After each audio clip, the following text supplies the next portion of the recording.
नमस्कार साथियों, मैं Sunita Sharma Jaipur study zone channel पर आपका हार्दिक स्वागत करती हूं।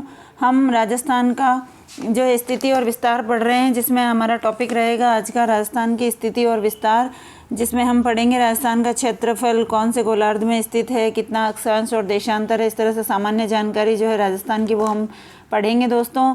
तो मैं इस वीडियो में जो भी जानकारी लेकर आई हूँ वो आपके लिए लाभदायक होगी। ये जानकारी आपकी मेहनत को सफल बनाए, आप कामयाब हो जाएं, ये इसी दुआ के साथ में हम शुरू करते हैं। हमारा आज का टॉपिक है राजस्थान की स्थिति और विस्तार। ठीक है दोस्तों, सिलेबस के अकॉर्डिंग हमारा ये टॉपिक चल रहा है, तो इसकी हम जो है जानकारी प्राप्त कर लेते हैं। देखिए दोस्तों, राजस्थान का क्षेत्रफल 3,42,239 वर्ग किलोमीटर है, अर्थात इसको वर्ग मील में भी हम देख सकते हैं। तो किलोमीटर, अगर वर्ग किलोमीटर में पूछे तो 3,42,239 वर्ग किलोमीटर, और कई बार वर्ग मील में पूछ लिया जाता है तो 1,32,138 वर्ग मील यहाँ का क्षेत्रफल है। ठीक है दोस्तों, भारत के कुल क्षेत्रफल का राजस्थान में 10.41% भाग है। जो भारत का कुल क्षेत्रफल है उसमें राजस्थान का क्षेत्रफल है, प्रतिशत में पूछे तो 10.41% भाग। क्षेत्रफल की दृष्टि से राजस्थान भारत का सबसे बड़ा राज्य है। ठीक है दोस्तों, राजस्थान भारत के उत्तरी पूर्वी गोलार्ध में स्थित है। विश्व के राजस्थान जो है वो विश्व के उत्तर पूर्वी गोलार्ध में स्थित है। राजस्थान का अक्षांशीय विस्तार 23 डिग्री 3 मिनट उत्तरी अक्षांश से 30 डिग्री 12 मिनट उत्तरी अक्षांश है। ठीक है दोस्तों, अक्षांशीय विस्तार देखें हम तो 23 डिग्री 3 मिनट उत्तरी अक्षांश और 23 डिग्री 12 मिनट उत्तरी अक्षांश है। तो राजस्थान का अक्षांशीय विस्तार जो है 7 डिग्री 9 मिनट हो जाएगा। 30 डिग्री 12 मिनट में से 23 डिग्री 3 मिनट को घटा देंगे तो अक्षांशीय विस्तार आ जाएगा 7 डिग्री 9 मिनट। सवाल कई बार पूछा गया है कि अक्षांशीय विस्तार बताइए और देशांतरीय विस्तार बताइए। तो जितने दोनों अक्षांशीय विस्तार हैं उनको आपस में घटा देंगे तो अक्षांशीय विस्तार आ जाएगा, और देशांतर को घटा देंगे आपस में तो देशांतरीय विस्तार आ जाएगा। ठीक है दोस्तों, तो फिर से देख लेते हैं। राजस्थान का क्षेत्रफल 3,42,239 और वर्ग मील में पूछे तो 1,32,138 वर्ग मील। भारत के कुल क्षेत्रफल में हिस्सा पूछे राजस्थान का तो 10.41% भाग। क्षेत्रफल की दृष्टि से राजस्थान भारत का सबसे बड़ा राज्य है। राजस्थान जो है उत्तर पूर्वी गोलार्ध में स्थित है।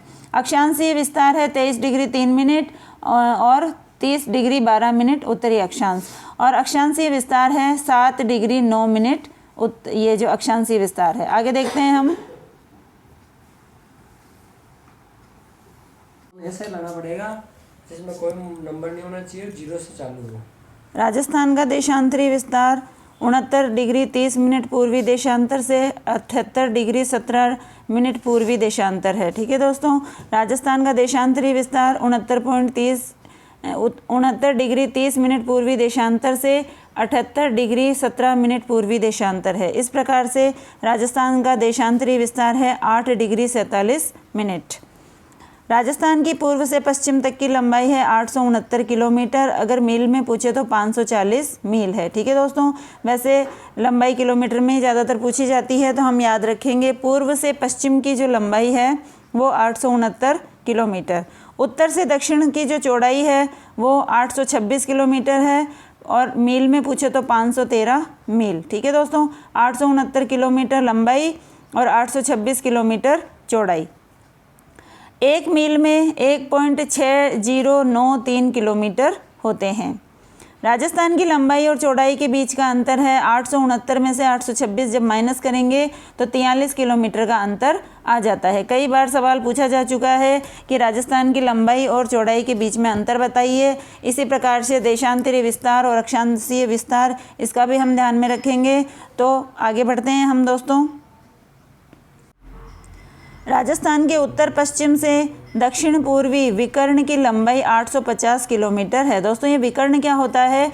जो राजस्थान में इस तरह से क्रॉस का जो निशान लगाया जाता है तो ये इधर तो हो जाएगा उत्तर और पश्चिमी दिशा, और इधर हो जाएगी दक्षिण पूर्वी दिशा। तो ये जो चौड़ाई बन रही है, इसकी लंबाई बन रही है, ये है 850 किलोमीटर। तो राजस्थान के उत्तर पश्चिम से इधर से लेकर और दक्षिण पूर्व, यानी ये दक्षिण पूर्व दिशा है, इसकी इस विकर्ण की ये जो लाइन खींची गई है ये विकर्ण कहलाती है दोस्तों। तो विकर्ण की लंबाई 850 किलोमीटर है, यानी मील में कहा जाए तो 528 मील। ठीक है दोस्तों। इसी प्रकार से उत्तर पूर्व से दक्षिण पश्चिमी, तो ये उत्तर पूर्व हो गया और इधर दक्षिण पश्चिम। तो इस विकर्ण की जो लंबाई है वो है 784 किलोमीटर। मील में पूछे तो 487 मील। ठीक है दोस्तों, किलोमीटर में अच्छे से हमें याद रखना है। ये वाला जो विकर्ण है इसकी लंबाई है 850 और इधर वाला विकर्ण है उसकी लंबाई है 784 किलोमीटर। अब देखिए दोस्तों, जो उत्तर दक्षिण पूर्व पश्चिम में मेन बिंदु है हमारे राजस्थान के, उनको देख लेते हैं हम। तो देखिए, राजस्थान का उत्तरी बिंदु है कोणा गांव, गंगानगर तहसील, गंगानगर जिला। गंगानगर सबसे ऊपर, उत्तर में कौन सा जिला है? गंगानगर। दक्षिण में है बांसवाड़ा, पूरब में है धौलपुर और पश्चिम में है जैसलमेर। तो इनके जो ज़िले के अलावा अंदर गांव भी पूछ लिए जाते हैं, तो ध्यान में रखेंगे हम। गंगानगर में कौन सा गांव है? कोणा गांव। राजस्थान का दक्षिणतम बिंदु जो है वो है बोरकुंड गांव है। जिला तो पूछे तो बांसवाड़ा है और बिंदु पूछे तो बोरकुंड। ठीक है दोस्तों। राजस्थान का पूर्वी बिंदु है सिलाना गांव। जिला पड़ जाएगा धौलपुर, तहसील है राजाखेड़ा। तो सिलाना गांव, राजाखेड़ा तहसील, धौलपुर। राज्य का पश्चिमी बिंदु कटरा गांव है, सम तहसील, जैसलमेर। तो ध्यान में रखिएगा, गांव, तहसील और जिला तीनों हमें ध्यान में रखना है। और इस तरह से ये राजस्थान के 4 जो मुख्य बिंदु हैं उनको हमें याद करना है। आगे देखते हैं। कर्क रेखा राजस्थान के 2 जिलों से होकर गुजरती है, बांसवाड़ा और डूंगरपुर। देखिए दोस्तों, डूंगरपुर के तो नीचे से होकर गुजरती है, लेकिन बांसवाड़ा में से बीच में से गुजरती है। यह रेखा बांसवाड़ा के कुशलगढ़ के बीच से। ठीक है दोस्तों, ये सवाल जो है पूछा जा चुका है कि कर्क रेखा बांसवाड़ा में मतलब कौन से ज़िले को बीच में से काटती है और कौन से ज़िले के केवल सीमा को छू करके निकलती है। तो देखिए दोस्तों, डूंगरपुर में सबसे नीचे ज़िला है चिखली गांव, उसको स्पर्श करती हुई निकलती है और बांसवाड़ा के मध्य से निकलती है। तो मध्य में जो गाँव पड़ता है वो है कुशलगढ़।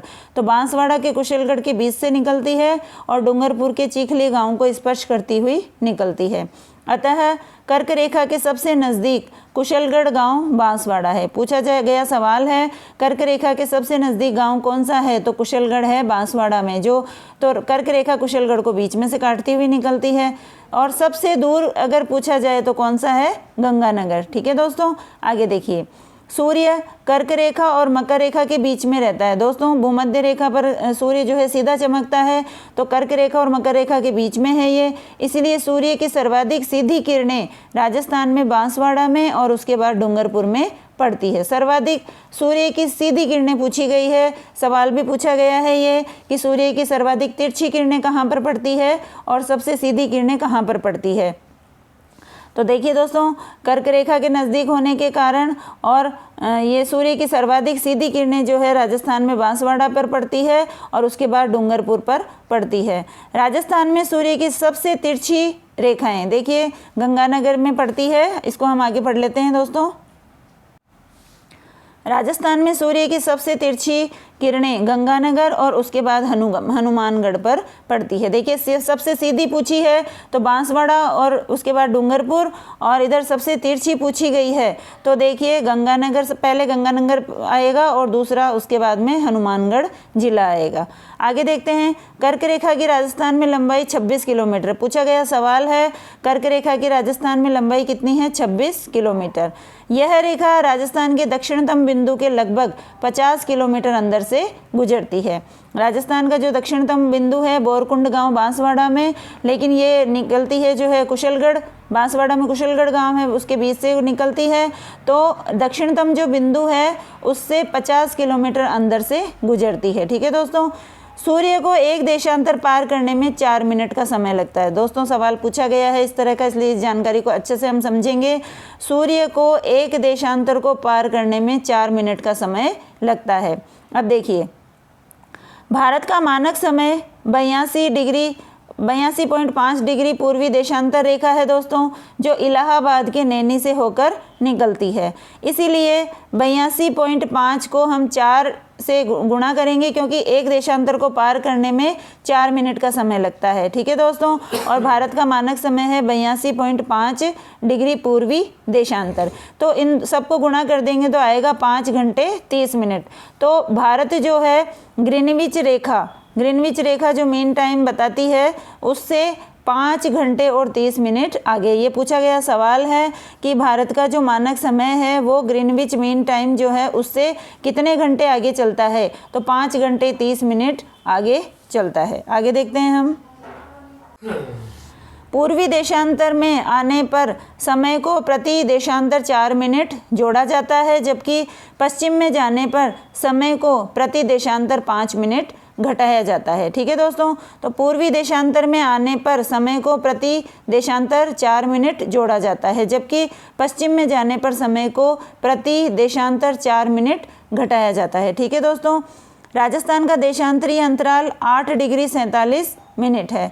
राजस्थान का देशांतरीय अंतराल 8 डिग्री 47 मिनट है। ठीक है दोस्तों, तो राजस्थान के पूर्वी बिंदु और पश्चिमी बिंदु के बीच में समय का अंतराल आ जाएगा 8 डिग्री 47 मिनट गुणा 4, क्योंकि एक देशांतर को पार करने में हमें 4 मिनट का समय लगता है और जो हमारा देशांतरीय विस्तार है वो है इसका जो देशांतर है हमारे जो इनको अंतर घटाते हैं हम इन दोनों का, तो 8 डिग्री 47 मिनट आता है। तो 8 डिग्री 47 मिनट जो है हमारा देशांतरीय अंतराल है उसको 4 से गुणा कर देंगे तो 35 मिनट और 8 सेकंड समय आ जाएगा। तो अब देखिए दोस्तों, पृथ्वी पश्चिम से पूर्व की ओर घूमती है। पृथ्वी जो है पश्चिम दिशा से पूर्व की ओर घूमती है, इसीलिए सूर्योदय पूर्व में और सूर्यास्त पश्चिम में होता है। अतः यह कहा जा सकता है, इसको आगे देखते हैं हम दोस्तों। देखिए, पृथ्वी पश्चिम से पूर्व की ओर घूमती है, इसलिए सूर्योदय पूर्व में और सूर्यास्त पश्चिम में होता है। अतः यह कहा जा सकता है कि धौलपुर के सिलाना गांव में सूर्योदय होने के बाद जैसलमेर के कटरा गांव में 35 मिनट और 8 सेकंड बाद में सूर्योदय होता है। तो दोस्तों देखिए, सबसे पहले सूर्योदय हमारे जो है सूर्योदय हम जानते हैं पूर्व दिशा में होता है, तो पूर्व दिशा में सबसे पहले हमारा गांव है जो है पूर्वी बिंदु है हमारा, वो है धौलपुर का सिलाना गांव। अभी ऊपर हमने ये जो है स्टडी की है, तो जो सूर्योदय होता है राजस्थान में वो सबसे पहले कहाँ पर होता है, धौलपुर के सिलाना गांव में होता है। अब हमने देशांतरीय अंतराल के हिसाब से समय निकाला है कि जो देशांतर को पार करने में हमें समय कितना लगता है। ठीक है, तो 35 मिनट और 8 सेकंड का समय लगता है। तो धौलपुर से जैसलमेर जाने में, ठीक है, धौलपुर से जैसलमेर तक जाने में हमें कितना समय लगेगा, सूर्य को 35 मिनट और 8 सेकंड का समय लगेगा, क्योंकि देखिए दोस्तों, पृथ्वी जो है पश्चिम से पूर्व की ओर घूम रही है। ठीक है, तो सूर्य की किरणें सबसे पहले पूर्वी दिशा की ओर पड़ेगी और पूर्वी दिशा में हमारा गांव धौलपुर आता है, हमारा जो है जिला धौलपुर है और उसका गांव है सिलाना गांव। ठीक है दोस्तों, तो धौलपुर के सिलाना गांव में सूर्योदय होने के बाद में सूर्योदय जैसलमेर में कितने देर बाद में होगा, 35 मिनट 8 सेकंड बाद में होगा। जहाँ पर सर्वप्रथम सूर्योदय होगा सबसे पहले सूर्यास्त भी वहीं पर होगा। हमें अच्छे से याद रखना है, जहाँ पर सूर्योदय सबसे पहले होता है तो सूर्यास्त भी सबसे पहले वहीं पर होगा। तो धौलपुर में सबसे पहले सूर्योदय हो रहा है तो सूर्यास्त भी सबसे पहले कहाँ पर होगा, धौलपुर में ही होगा। तो देखिए, राजस्थान में सर्वप्रथम सूर्योदय और सूर्यास्त धौलपुर में और सबसे बाद में सूर्योदय और सूर्यास्त जैसलमेर में होंगे। ठीक है दोस्तों, सबसे बाद में सूर्योदय जहाँ पर होगा तो सूर्यास्त भी सबसे बाद में वहीं पर होगा। दोनों चीज़ें ध्यान में रखेंगे। और धौलपुर से जैसलमेर में सूर्य की किरणें पहुँचने में कितना मिनट लगेगा, 35 मिनट 8 सेकंड का समय लगेगा। आगे पढ़ते हैं हम। आंतरिक दृष्टि से राजस्थान के उत्तर में श्री गंगानगर और हनुमानगढ़ जिले हैं, देखिए दोस्तों, और पश्चिम में जैसलमेर बाड़मेर जिले हैं, दक्षिण में डूंगरपुर बांसवाड़ा है और पूर्व में भरतपुर और धौलपुर जिले हैं। ध्यान में रखिएगा अच्छी तरीके से। राष्ट्रीय राजधानी जो क्षेत्र है उसमें राजस्थान के 2 जिले आते हैं, भरतपुर और अलवर जिलों को इसमें शामिल किया गया है। पूछा गया सवाल है दोस्तों कि राजस्थान के कौन से 2 जिले राष्ट्रीय राजधानी क्षेत्र में आते हैं, तो भरतपुर और अलवर 2 जिले हैं जो राष्ट्रीय राजधानी क्षेत्र में आते हैं। राजस्थान की राजधानी जयपुर देश का 10वां सबसे बड़ा शहर है, जबकि देश के सबसे बड़े शहर मुंबई और दिल्ली हैं। तो ध्यान में रखिएगा, जयपुर जो है राजस्थान की राजधानी है और देश का 10वां सबसे बड़ा शहर है। राजस्थान की केवल स्थलीय सीमा ही लगती है। देखिए दोस्तों, राजस्थान के चारों तरफ केवल स्थलीय सीमा है, जलीय सीमा नहीं है, क्योंकि राजस्थान की सीमा के पास में किसी भी प्रकार का समुद्र नहीं है। आगे देखते हैं हम। राजस्थान की स्थलीय सीमा की कुल लंबाई है 5920। जो राजस्थान के चारों तरफ की जो लंबाई है किलोमीटर में, वो 5920 किलोमीटर है दोस्तों। इसमें से 1070 किलोमीटर रेखा अंतर्राष्ट्रीय सीमा रेखा है, जिसे हम रेड क्लिफ के नाम से जानते हैं, पाकिस्तान के साथ में जुड़ती है। तो वो रेखा जो है 1070 किलोमीटर है। तो 5920 में से जब हम 1070 किलोमीटर रेखा घटाएंगे तो हमारी जो अंतर्राज्यीय सीमा है 4850 किलोमीटर वो आ जाएगी। ठीक है दोस्तों, तो राजस्थान की कुल स्थलीय सीमा है 5920। इसमें से थोड़ी तो है अंतर्राष्ट्रीय सीमा और बाकी की है अंतर्राज्यीय सीमा। तो अंतर्राष्ट्रीय सीमा रेखा की कुल लंबाई है 1070 किलोमीटर और बाकी बचती है 4850 किलोमीटर लंबी अंतर्राज्यीय सीमा। ठीक है दोस्तों, तो ये अंतर्राज्यीय सीमा से जो भी हमारे ज़िले जुड़े हुए हैं वो हमने पहले वाले वीडियो में पढ़ लिए थे। इसमें हमने पढ़ा था, देखिए दोस्तों, राजस्थान की सीमा पंजाब, हरियाणा, उसके बाद में उत्तर प्रदेश, उसके बाद में मध्य प्रदेश और उसके बाद में गुजरात से लगती है। इसके बाद में जो है अंतर्राष्ट्रीय सीमा शुरू हो जाती है। तो सबसे ज़्यादा अंतर्राज्यीय सीमा मध्य प्रदेश की लगती है 1600 किलोमीटर और सबसे कम अंतर्राज्यीय सीमा पंजाब की लगती है, जो कि 89 किलोमीटर है। इसके अलावा जो अंतर्राष्ट्रीय सीमा है वो है 1070 किलोमीटर। इस तरह से हमें पूरी जानकारी है। इसके अलावा की जो डिटेल है, जो हम विस्तार से चर्चा में पहले वाले वीडियोज़ में कर चुकी हूँ, तो आप जो है डिस्क्रिप्शन में लिंक दिया हुआ है, उसमें जा कर के मेरे अन्य वीडियो देख सकते हैं दोस्तों। ठीक है, आगे देखते हैं हम। पाकिस्तान के साथ लगने वाली 1070 किलोमीटर अंतर्राष्ट्रीय सीमा रेखा का नाम रेड क्लिफ है, जो राजस्थान की कुल स्थलीय सीमा का 18.07% भाग है। दोस्तों देखिए, नए नए प्रश्न तरीके से पूछे जाते हैं, तो हमें अब तक तो 1070 किलोमीटर पूछा गया है, लेकिन कभी भी जो है सवाल पूछा जा सकता है कि जो रेड क्लिफ रेखा है वो कुल स्थलीय सीमा का कितना प्रतिशत भाग है, तो 18.07% भाग है। रेड क्लिफ रेखा पर पाकिस्तान के 9 ज़िले लगते हैं। दोस्तों, रेड क्लिफ रेखा पे जो हमारे राजस्थान के ज़िले लग रहे हैं वो मैं पहले वीडियो में आपको बता चुकी हूँ। तो हमारे पाकिस्तान से लगने वाले ज़िले भी हमें पढ़ने ज़रूरी हैं। तो देखिए, राजस्थान के तो मैंने आपको 5 ज़िले बताए हैं। सबसे ऊपर गंगानगर, उसके बाद बीकानेर, उसके बाद में जो है फलोदी, फिर जैसलमेर और बाड़मेर। फलोदी का अभी तक फिक्स नहीं हुआ है कि वो अंतर्राष्ट्रीय सीमा पर रहेगा या नहीं रहेगा, तो इस तरह से हमें 4 और 5 दोनों ही याद में रखने हैं।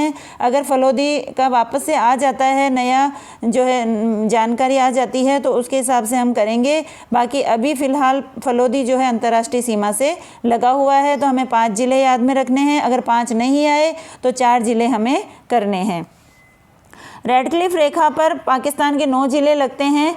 3 ज़िले पंजाब प्रांत के हैं और 6 ज़िले सिंध प्रांत के हैं दोस्तों। ठीक है, तो पंजाब प्रांत के 3 ज़िले पाकिस्तान के राजस्थान से लगते हैं और सिंध प्रांत के 6 ज़िले पाकिस्तान के राजस्थान से लगते हैं। तो ये पूरे 9 ज़िले जो है हम देख लेते हैं दोस्तों।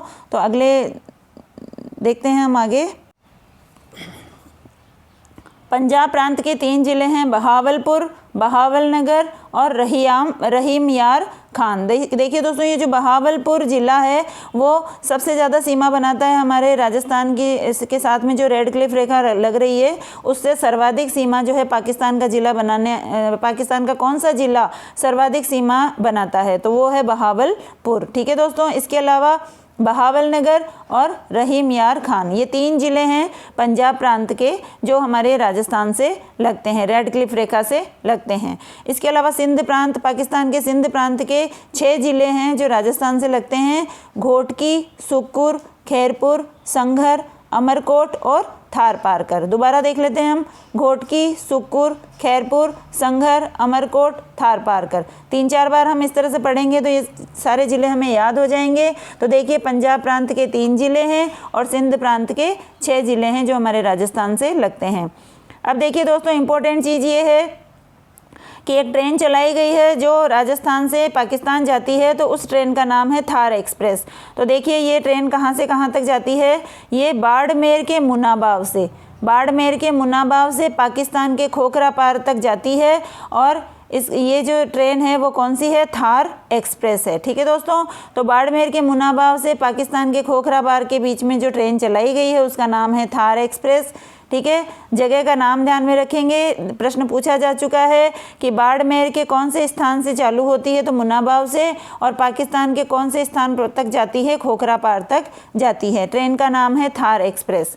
इसके अलावा एक इम्पोर्टेंट जगह है शाहगढ़ बल्ख। देखिए जैसलमेर ज़िले में ये शाहगढ़ बल्ख नामक एक स्थान है। यहाँ पर राजस्थान की अंतर्राष्ट्रीय जो सीमा है रेड क्लिफ रेखा, वहाँ पर जैसलमेर के इस गांव में कुछ क्षेत्र तक तारबंदी नहीं है, क्योंकि यहाँ पर देखिए सीमा सुरक्षा बल जो है वहाँ पर सुरक्षा करता है। इस वजह से ये जो क्षेत्र है शाहगढ़ बल्ख नामक, ये सवाल पूछा जा चुका है कि जैसलमेर के किस गांव में थोड़ी दूर तक तारबंदी नहीं है, तो इसकी सुरक्षा के लिए वहाँ पर सीमा सुरक्षा बल लगाई हुई है। ठीक है दोस्तों, तो ये मैं आपके लिए राजस्थान का स्थिति और विस्तार की जानकारी लेकर आई हूँ, और ये जानकारी आपको कैसी लगी कमेंट्स में बताइएगा दोस्तों। अगर किसी भी प्रकार की कोई कमी रहती है तो वो भी मुझे बताइए, ताकि मैं उसमें सुधार कर सकूं। और इस तरह से देखिए ये राजस्थान की जानकारी है जो आपकी मेहनत को सफल बनाएगी दोस्तों। तो अगली बार हम अगले वीडियो में फिर मिलते हैं। अगर वीडियो पसंद आए तो लाइक करें, शेयर करें और कमेंट्स करके बताएं, और जो है चैनल को सब्सक्राइब करें। ठीक है दोस्तों, तो कल फिर मिलते हैं नए वीडियो के साथ में। तब तक के लिए जय हिंद, जय भारत।